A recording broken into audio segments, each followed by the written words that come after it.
Hello everyone, स्वागत है आप सभी का इस प्यारे से online providing portal Star Tutorial by Deepak Vishwakarma. हम लोग प्रकाश के परावर्तन चैप्टर को स्टार्ट किए थे। इसमें 6 वीडियो लेक्चर आपके कंप्लीट कर दिए गए हैं, 6 पार्ट आपके छोटे छोटे बनाए गए हैं। इस सीरीज का 7वां पार्ट आज स्टार्ट करने चल रहे हैं, जिसमें हम लोग पढ़ेंगे गोली दर्पण से संबंधित कुछ परिभाषाएं। गोली दर्पण पढ़ लिया गया है। 2 तरीके का गोली दर्पण होता है, एक को हम लोग नाम देते हैं उत्तल दर्पण, एक को नाम देते हैं अवतल दर्पण। उत्तल दर्पण अवतल दर्पण क्या था भाई? एक गोला लीजिए और गोले को कट कर दीजिए, काटेंगे तो 2 पार्ट मिलेगा इस तरीके से। अगर इस बाहर वाले पृष्ठ पर आप पाल्सिंग कर दे रहे हैं, माने उत्तल पृष्ठ पर पाल्सिंग कर दे रहे हैं, तो ये दर्पण जो बनेगा कौन सा? अवतल दर्पण बन जाएगा। क्यों? क्योंकि यहाँ पर अवतल पृष्ठ से परावर्तन हो रहा है, इसलिए इसको हम लोग अवतल दर्पण कहेंगे। क्या कहा जाएगा भाई? अवतल दर्पण। और अगर अंदर से इस तरीके से पाल्सिंग कर दे रहे हैं, यानी कि दबे हुए भाग पर, यानी कि अवतल पृष्ठ पर पाल्सिंग कर दे रहे हैं, तब ये जो दर्पण बनेगा इसको हम लोग नाम देंगे उत्तल दर्पण। उत्तल दर्पण। क्यों? क्योंकि इस पर परावर्तन इसमें हो रहा है किस पृष्ठ से? उत्तल पृष्ठ से। तो ये अवतल दर्पण और उत्तल दर्पण की बात हम लोग कर चुके हैं। आज हम लोग इसमें पार्ट 7 में स्टार्ट करने चल रहे हैं। किसकी बात करने चल रहे हैं? हम लोग बात करेंगे गोली दर्पण से संबंधित कुछ परिभाषाएं। तो आज की हेडिंग हम लोग लिखते हैं गोली दर्पण से संबंधित महत्वपूर्ण परिभाषाएं। लिखिएगा हेडिंग।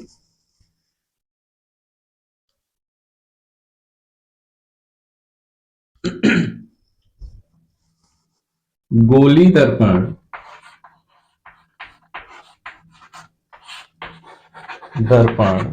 से संबंधित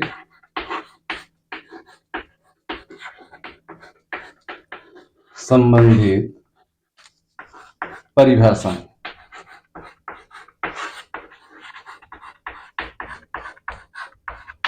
गोली दर्पण से संबंधित परिभाषा। डिफिनिशंस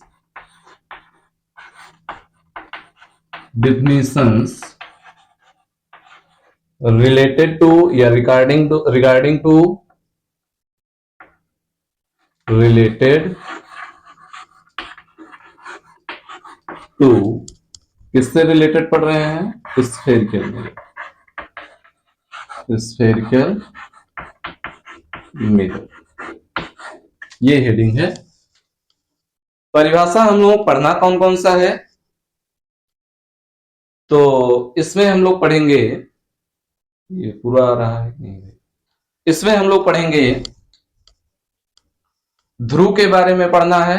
गोली दर्पण का ध्रुव क्या होता है, वक्रता केंद्र क्या होता है, वक्रता त्रिज्या के बारे में सीखना है।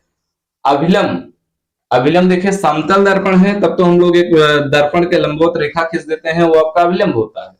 गोली दर्पण में अभिलंब कैसे खींचा जाता है, इसको सीखना है। और सबसे महत्वपूर्ण परिभाषा आपकी जो है फोकस, दर्पण का, गोली दर्पण का फोकस क्या होता है। और एक हेडिंग और फोकस दूरी के बारे में सीखना है, मुख्य अक्ष। ये इतनी परिभाषाएं हम लोगों को सीखनी है। तो शुरुआत करते हैं हम लोग। पहली डिफिनेशन सीखते हैं, दर्पण का ध्रुव क्या होता है। हेडिंग लिखते हैं ध्रुव। पोल कहते हैं इसको इंग्लिश में। ध्रुव क्या कहेंगे भाई? पोल। कैसे डिनोट करते हैं? तो इसको डिनोट करने का तरीका है पी। ये पहली डिफिनेशन हम लोग सीख रहे हैं। गोली दर्पण से संबंधित परिभाषाएं में पहली हेडिंग सीख रहे हैं, क्या? ध्रुव क्या होता है। तो ध्रुव को हल्का सा सीखिए, बड़ा छोटा सा डिफिनेशन है। क्या भाई? कि जो गोली दर्पण है, ये आपका अवतल दर्पण, या मान लीजिए ये आपका उत्तल दर्पण। इस गोली दर्पण का मिडल पार्ट जरा देखिए, मध्य बिंदु कौन सा है? तो हम लोग कहेंगे मध्य बिंदु लगभग यही होगा। मध्य बिंदु लगभग यही होगा। तो यही जो मध्य बिंदु है, इसी को हम लोग क्या नाम दे देंगे? इसी को कह देंगे पी। पी का मतलब ध्रुव, पोल कहते हैं। परिभाषा क्या दिया जाता है? परिभाषा दिया जाता है गोली दर्पण के मध्य बिंदु को, जो बताए हैं वही परिभाषा भी है। गोली दर्पण के, लिख भी दे रहे हैं भाई, गोलीय दर्पण के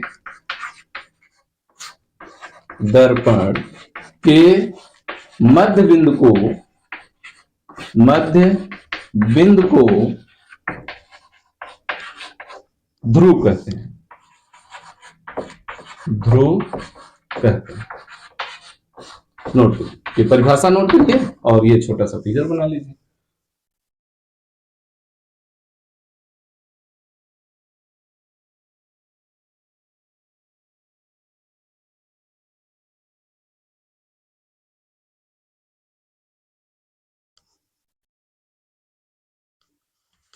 दूसरी परिभाषा हम लोग सीखते हैं वक्रता केंद्र क्या होता है। पहले इसको हम लोग सीखते हैं, फिर इसकी डेफिनेशन लिख दिया जाए। तो देखिए, दर्पण बनाने का तरीका आपको बताया गया। एक गोला लीजिए, और गोला है तो इस गोले के पास कुछ न कुछ केंद्र रहा होगा, ये केंद्र हो गया। अब परिभाषा वक्रता केंद्र की क्या दी जाती है, देखिए ये काटेंगे तो ये लगभग काट दिया गया, दो पार्ट में ऐसे मिल गया आपका। तो जो कटा हुआ भाग है ये जिस गोले का भाग है, इस गोले से काटकर बनाया गया, तो वही कह रहे हैं जिस गोले का कटा हुआ भाग है उसका जो केंद्र था, ये कटा हुआ भाग है, इसका ये जिस गोले का कटा हुआ भाग है उस जो केंद्र था उसी को हम लोग क्या नाम देंगे, वक्रता केंद्र। परिभाषा क्या दी जाती है, गोली दर्पण जिस खोखले गोले का कटा हुआ भाग होता है उसको हम लोग क्या नाम देते हैं, उसको कहते हैं वक्रता केंद्र। परिभाषा लिख दे रहे हैं।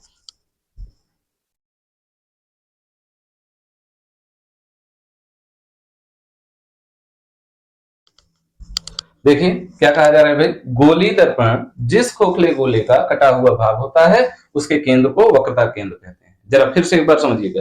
मान लीजिए ये कोई गोला लिया गया, गोले को काटेंगे तो एक पार्ट ये मिल गया, एक पार्ट ये मिल गया। तो ये जिस गोले से काटकर, ये वाला या ये वाला जिस गोले से काटकर बनाया गया है उसका जो केंद्र था, जब नहीं कटा था उसका जो केंद्र था वही केंद्र ही क्या कहलाएगा, वक्रता केंद्र। ये परिभाषा जरा नोट करिए, इसको फिगर के माध्यम से जरा दिखाया जाए वक्रता केंद्र को।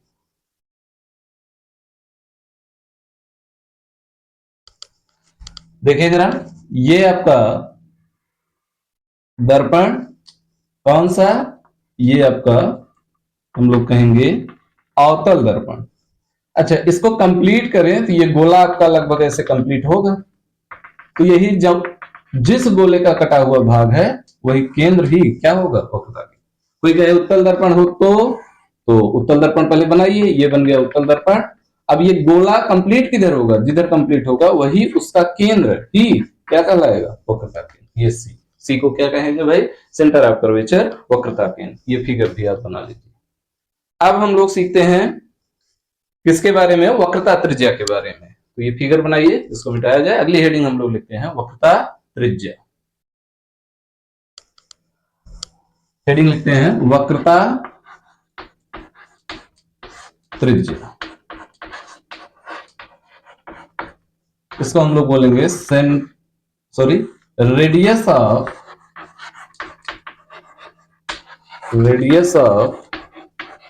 कर्वेचर। इसको डिनोट करने का तरीका है कैपिटल आर, या कहीं कहीं स्मॉल आर से भी डिनोट कर देते हैं। तो ये रेडियस ऑफ कर्वेचर। अब देखिए, कोई गोला है उसके पास केंद्र होगा, काट कर बनाएंगे तो जिस कटे हुए भाग का, ये जिस कटे हुए गोले का भाग है उसके केंद्र को वक्रता केंद्र कहेंगे। और इसकी कुछ न कुछ त्रिज्या भी होगी, तो काटेंगे तो ये कर्वेचर बन गया, कोई वक्र बन गया, इसकी भी कुछ न कुछ त्रिज्या होगी। तो जिस खोखले गोले का ये कटा हुआ भाग है उसकी त्रिज्या को वक्रता त्रिज्या कहेंगे। माने जो वक्रता केंद्र सीखे हैं, जहां जहां आप केंद्र बोले हैं वहां वहां आप क्या बोल दीजिए, त्रिज्या बोल दीजिए। क्या कहेंगे भाई, गोली दर्पण जिस खोखले गोले का कटा हुआ भाग है उसकी त्रिज्या को वक्रता त्रिज्या कहेंगे। सेम परिभाषा है जैसे पिछला वाला था, एकदम सेम उसी पैटर्न पर। गोली दर्पण जिस खोखले गोले का कटा हुआ भाग है उसकी त्रिज्या को हम लोग क्या कहेंगे, वक्रता त्रिज्या। परिभाषा लिख दे रहे हैं।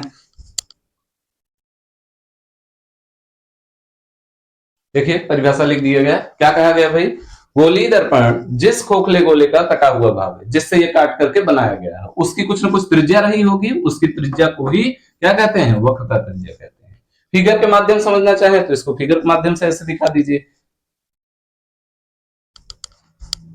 ये अवतल दर्पण, और अगर ये गोला बनता तो कुछ ऐसा बनता, इसका केंद्र यहां कहीं पाया जाता है, ये आपका ध्रुव हो गया P। और ये वाली जो दूरी है इसी को हम लोग क्या नाम देंगे, R। यानी कि ये PC जो है यही आपका क्या होगा, R। P से C तक की दूरी को R कहेंगे। एक परिभाषा ऐसे भी दी जाती है कि ध्रुव तथा वक्रता केंद्र के बीच की दूरी को क्या कहते हैं, हम लोग वक्रता त्रिज्या कहते हैं। उत्तल होता, उत्तल में भी यही बात। ये आपका बन गया उत्तल दर्पण। ये गोला देखिए इधर कंप्लीट होगा, कुछ लोग कंफ्यूज होते हैं तो वक्रता त्रिज्या जिधर आपका परावर्तक पृष्ठ है उधर केंद्र उधर त्रिज्या दिखाते हैं, बहुत गलत बात है। ये हम लोग इधर इसका दिखाएंगे केंद्र और ये हो गया मध्य बिंदु, और यही PC है, यही आपका क्या होगा, R होगा, PC इक्वल टू R होगा। तो फिगर भी आप ऐड कर लीजिए, बना लीजिए। दूसरी परिभाषा भी यहां लिख दे रहे हैं, क्या कहेंगे भाई, इसको हम लोग ऐसे भी कह सकते हैं, क्या कि ध्रुव तथा वक्रता केंद्र के बीच की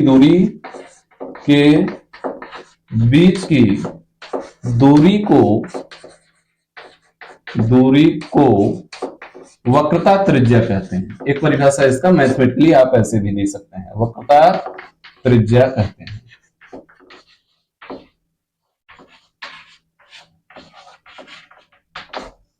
नोट कर लीजिए। अगला हम लोग सीखते हैं मुख्य अक्ष क्या होता है, इसको आप नोट करिए जरा। अगली हेडिंग लिखते हैं हम लोग मुख्य अक्ष। मुख्य अक्ष क्या कहेंगे इसको हम लोग नाम देंगे प्रिंसिपल एक्सिस। तो मुख्य अक्ष क्या है, मुख्य अक्ष एक रेखा है।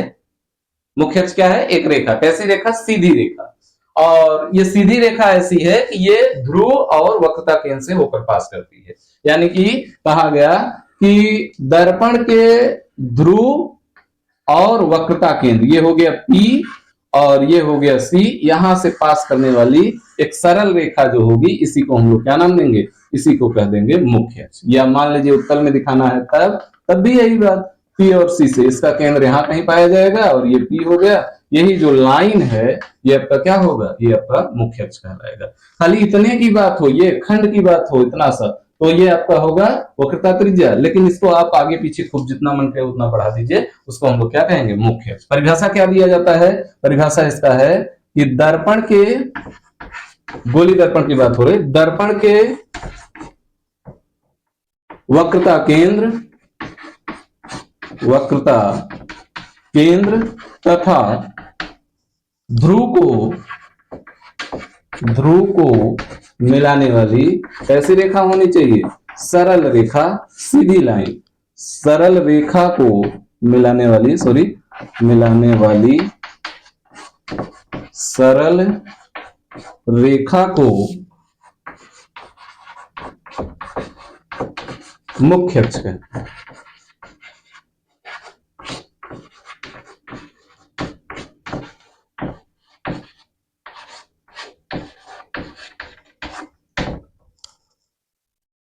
ये हो गया आपका मुख्य अक्ष परिभाषा। इसमें अभी आपका बच रहा है फोकस दूरी और अभिलंब। ये तीनों परिभाषाएं हम लोग पार्ट 8 में पढ़ेंगे।